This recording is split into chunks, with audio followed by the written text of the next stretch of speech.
ऊपर ही रहेगा।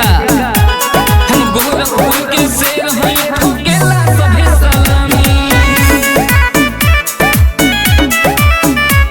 हम गोरखपुर के शेर हैं, ठोकेला सभे सलामी।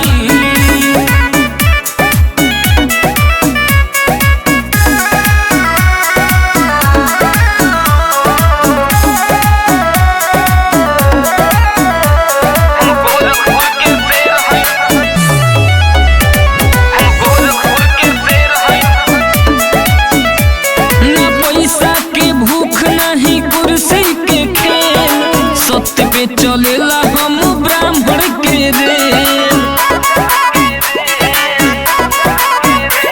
ना पैसा के भूख नहीं कुर्सी के खेल।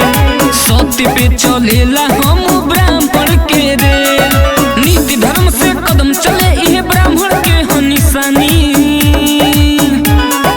बेटा ब्राह्मण कभी ना झुकेला, बस सच्चाई बोलेला। हम गोरखपुर के शेर हैं, ठोकेला सभे सलामी।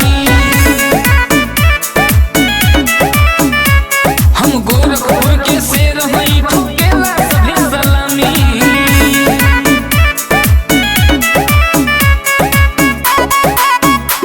हम गोरखपुर के शेर हैं, हम गोरखपुर के शेर हैं।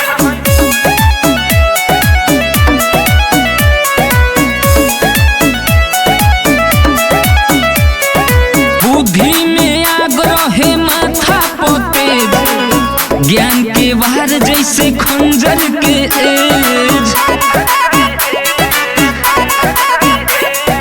बुद्धि में आग्रह है माथा पोतेज, ज्ञान के वार जैसे खंजर के एज। नाम काफी मृत्युंजय के दुनिया हवे दीवानी।